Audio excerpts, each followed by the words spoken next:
ya. Bismillahirrahmanirrahim. Assalamualaikum warahmatullahi wabarakatuh.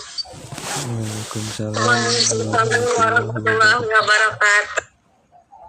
Selamat malam, salam sejahtera untuk kita semua.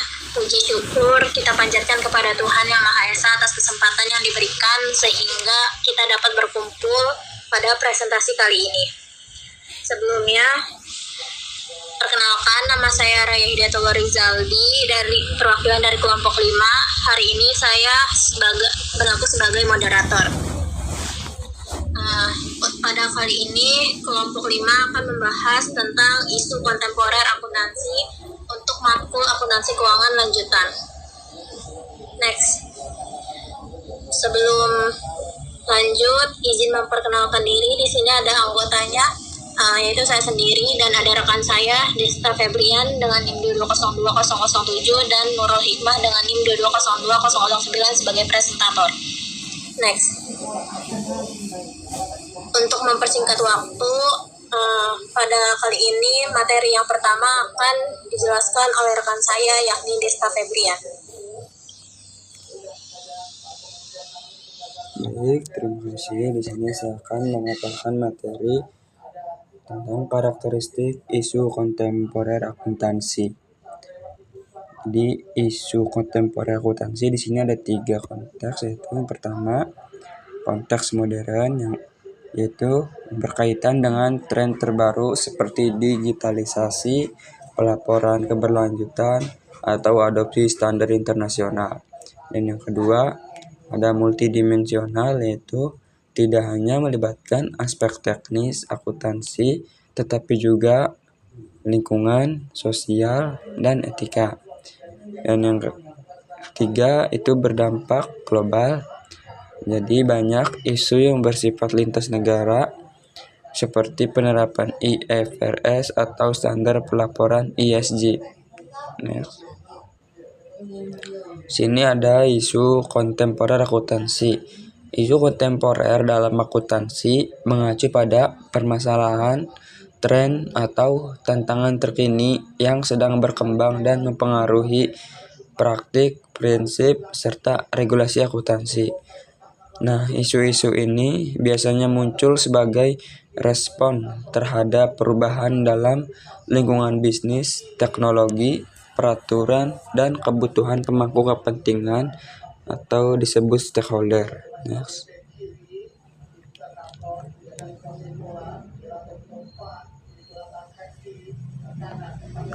Next, Nurul untuk kembali.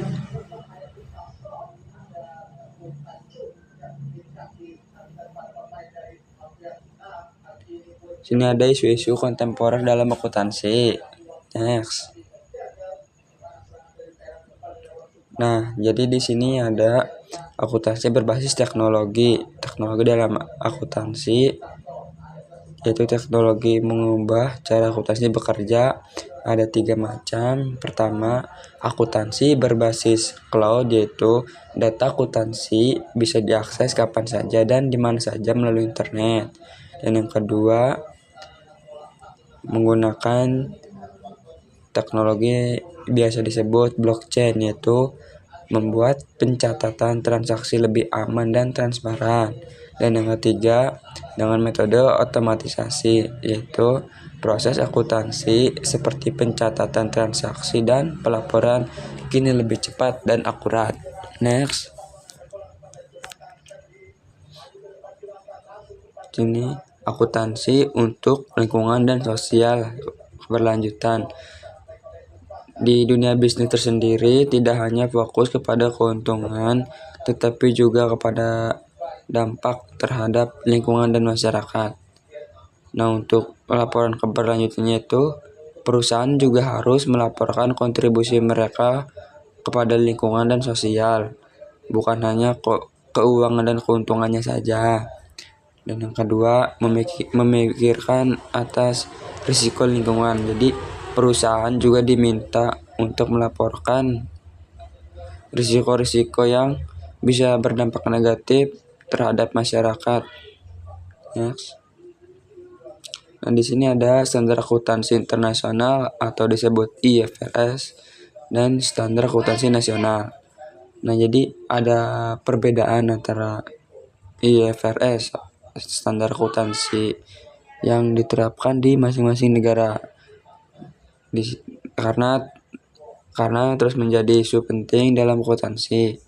Nah, ada beberapa negara, terutama negara berkembang, untuk mengalami kesulitan dalam mengadopsi standar internasional karena perbedaan dalam konteks ekonomi dan budaya.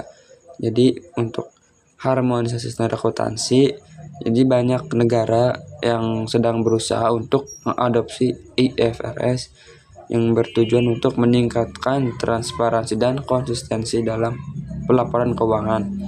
Namun akan tetapi penerapan IFRS juga di sini memerlukan perubahan besar dalam sistem akuntansi yang sudah ada.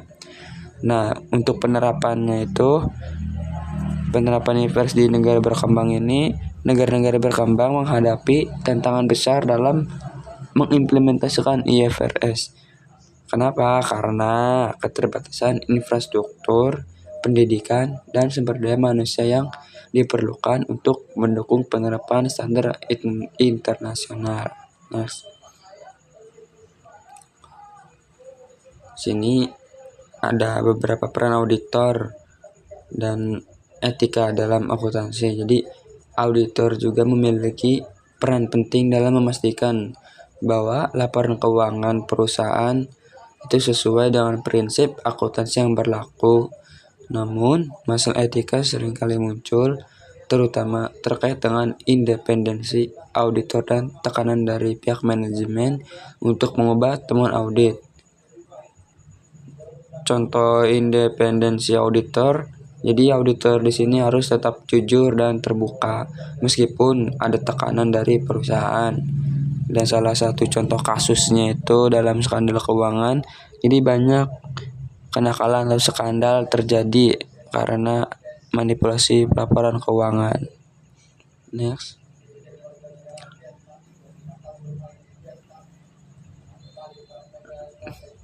Ini akuntansi digital dan keterampilan akuntansi di era digital. Seiring dengan berkembangnya teknologi digital. Oh iya, untuk materi ini saya serahkan kepada moderator. Terima kasih. Baik, terima kasih untuk Desta. Untuk selanjutnya yaitu materi terkait akuntansi digital dan keterampilan akuntansi di era digital yang akan dijelaskan oleh saya. Di sini akuntansi digital dan keterampilan akuntansi di era digital. Seiring dengan berkembangnya teknologi digital, keterampilan yang dibutuhkan oleh seorang akuntan pun terus berubah. Karena akuntan kini diharapkan memiliki pemahaman yang baik tentang teknologi dan mampu mengintegrasikan teknologi dalam proses akuntansi. Kayak misalnya dalam keterampilan akuntan di era digital.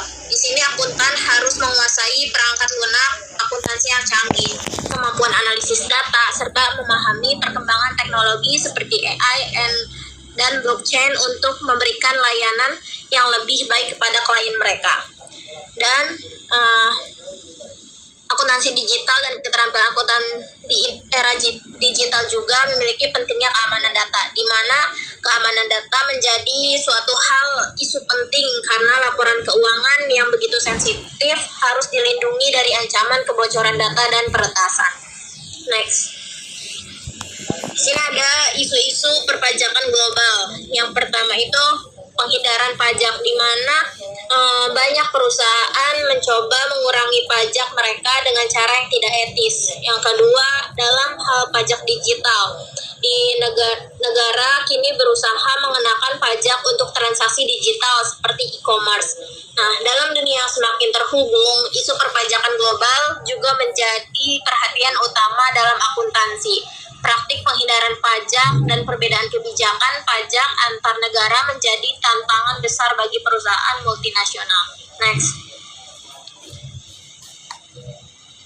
Nah, di sini ada tantangan dalam menghadapi isu-isu kontemporer akuntansi. Yang pertama itu ada kita itu kurangnya tenaga ahli, di mana seiring dengan perkembangan teknologi dan perubahan dalam praktik akuntansi dibutuhkan seorang akuntan yang memiliki keterampilan baru seperti pemahaman tentang teknologi, analisis data, dan pengelolaan risiko. Namun, dalam saat ini masih banyak kekurangan tenaga profesional yang dapat mengatasi tantangan tersebut. Terus tantangannya sulitnya menyesuaikan standar internasional. Meskipun ada dorongan untuk mengadopsi standar akuntansi internasional seperti IFRS, beberapa negara menghadapi kesulitan dalam menyesuaikan kebijakan dan praktik mereka dengan standar global. Hal tersebut dapat menyebabkan ketidaksesuaian antara laporan keuangan yang diterbitkan oleh perusahaan dari berbagai negara.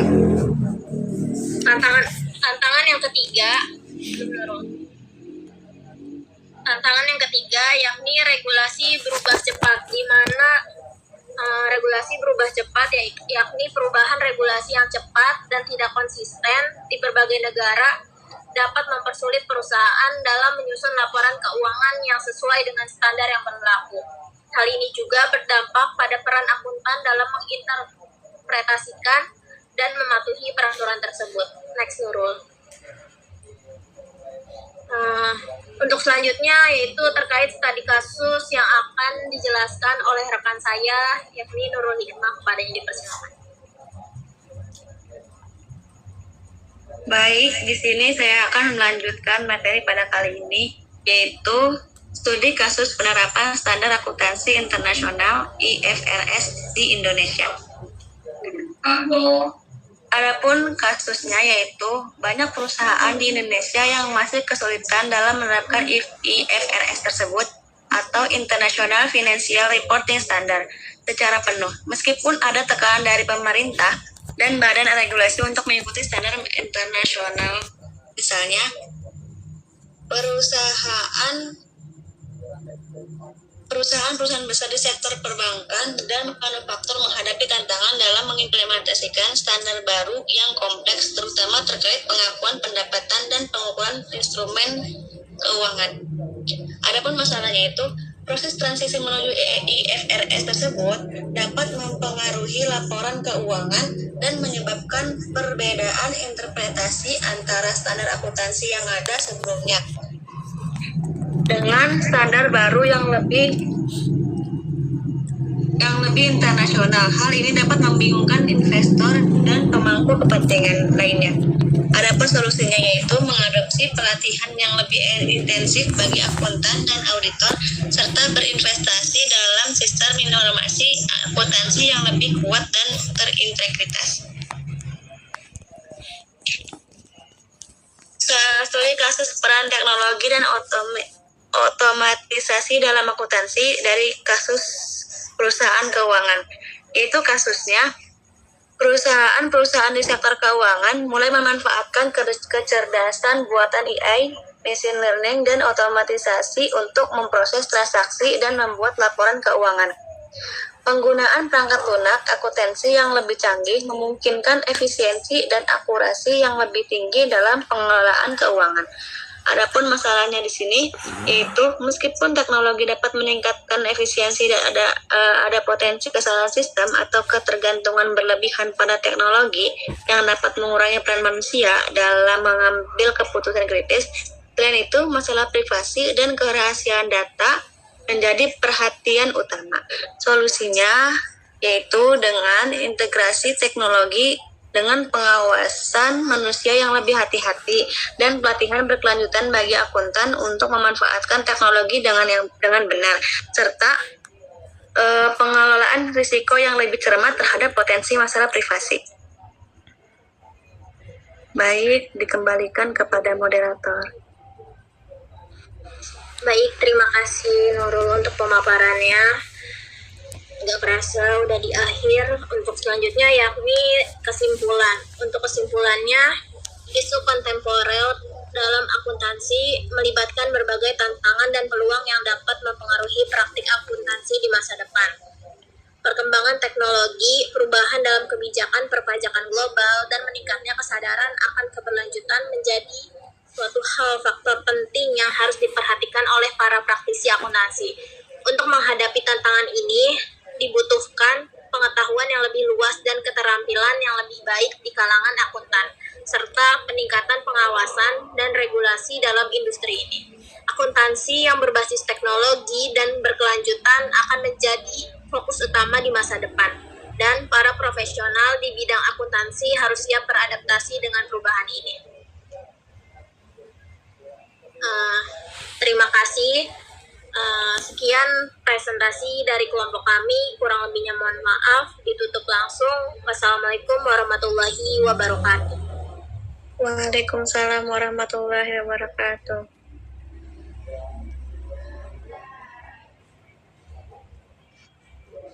Udah berarti? Udah. Katanya harus itu on cam semua nggak sih? Kok ada sanggah?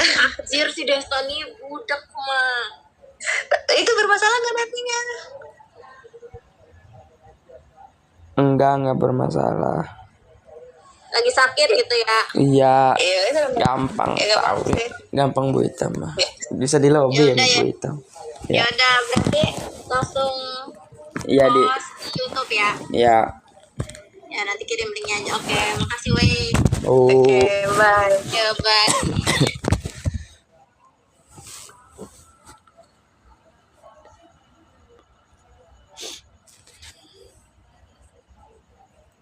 Salah.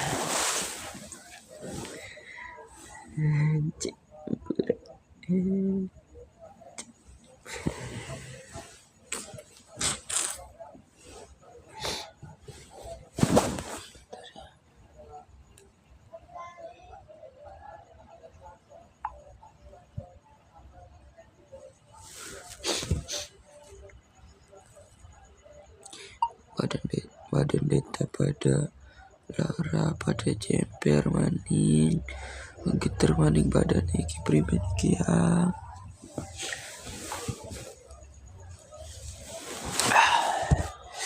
Bisa.